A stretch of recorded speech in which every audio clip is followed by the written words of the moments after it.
calculating risk. So this tutorial flows on directly from the previous one, and if you skip the mathematics at the end of the previous tutorial, then not a worry, because right now I will show you the result that we got in the previous tutorial and we'll pick up from there. So the result that we got was that pip value is always equal to lots times 10 and is measured in units of quoted currency. What this means is that if your currency moves a certain number of pips, and you have a transaction in the market at the time which has a volume of equal to lots, where lots is the variable in our equation, then the value of every single pip will be equal to the number of lots in your transaction times 10, and it will be measured in units of quoted currency. So if you're trading the euro dollar and you're in the market with one lot, then every time the currency moves one pip in your favor, you're earning 1 times 10 equals to 10 units of quoted currency, and in this case the quoted currency is dollars. So every time the currency moves in your favor, you're earning $10. If you're in the market with a transaction with a volume of 10 lots, then every time the currency moves in your favor, you're earning $100. So that's a very simple concept, and this is a very powerful formula for you to remember and for you to use in your trading.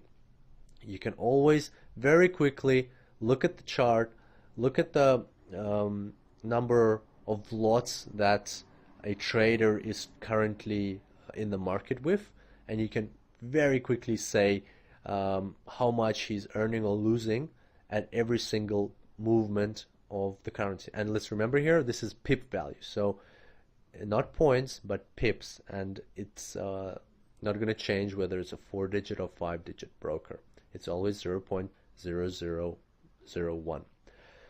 Okay, so now we're going to create an even more powerful formula out of this, and it'll be very simple. We're going to create a formula to calculate our risks on the Forex market.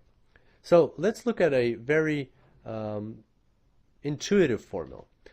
This red formula is very straightforward and easy to understand. So the risk, which is on the left, or the amount of money that we can lose in one transaction on the Forex market, is equal to the stop loss measured in pips. So for example, it's 50 pips that you have a stop loss, times the pip value, so the amount of money you lose per every pip. So for example, it's like in our previous case, $10 per pip. So if your stop loss is 50 pips and pip value is equal to $10 per pip, then you can potentially lose $500 on this transaction if your stop loss is triggered. And that means, in Forex, that means that your risk is equal to $500.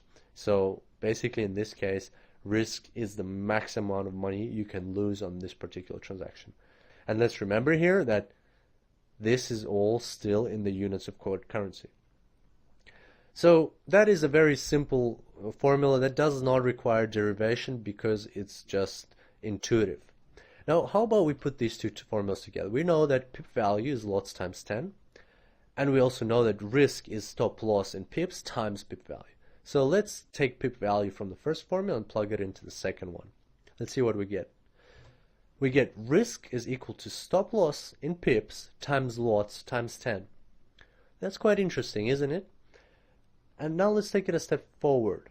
Let's, from this formula, derive what our lots would equal to if we know risk and stop loss in pips. In that case, lots is equal to risk divided by the stop loss in pips times 10. And all of this is measured in, well, risk in this case is measured in units of quoted currency. So this is a formula that I'd like to stop our attention on, or draw our attention to, because this is a very, very important formula that we will be using throughout our live Forex trading in the further tutorials. What this formula tells us is if we know how much we can risk on a particular transaction, we know that we have a certain level of confidence in the market, in our signals, in our decision to buy or sell, and we know that in this particular transaction we're prepared to risk, say for instance, $50. And we also know where we want to set our stop loss. We know that based on our signals, our stop loss has to be set at this certain level. Then from that, we can derive the amount of lots that we have to enter the market with. So all you have to do is you take your risk, the amount of money that you're prepared to lose in a particular transaction if the market goes against you, and you divide that by the number of pips in your stop loss, multiplied by 10, and that will give you the amount of lots you should enter the market with. And that's very powerful because that's the way you control your risks. It's wrong when a trader first thinks, oh, I'm going to enter the market with 1 lot or 10 lots or 0.5 lots. You can't possibly think that way. You should always first think how much you're prepared to lose if the market does go against you, and that should be a function of your confidence in your trade, confidence in your signals, whether you're trading with the trend or against the trend, and so on. And then you have to also know where your trading system is telling you to set your stop loss, and that's the exact order in which these things done. A lot of traders get it wrong, and they first think, oh, I'll trade with this amount of lots, and where should I set my stop loss? No, you should first think of how much you're willing to lose if everything goes against you, then where you're setting your stop loss, and then you'll get your lots using this formula. Now, an important thing to remember is that risk in this case is calculated in units of quoted currency. So in a lot of cases when the American dollar is the quoted currency and your account is in American dollars, then the quoted currency will be the currency on your account and will be American dollars. But if you're trading a currency pair where the quoted currency is not American dollars, remember that you also have to convert your thinking. You'll be thinking of how much you're prepared to lose in your account balance currency, which is most likely American dollars, and then you'll need to convert that to the quoted currency and then plug it into the formula. I do have to admit that sometimes I forget it myself, and further down in these tutorials you'll notice that when we're trading the Australian dollar, Canadian dollar, I did make that mistake and I didn't convert American dollars into Canadian dollars before plugging into the formula. So maybe you can pick up on that mistake and see what the proper calculation should have been. But it didn't make that much of a difference in that particular case because the Canadian dollar and American dollar are currently quite close in terms of price.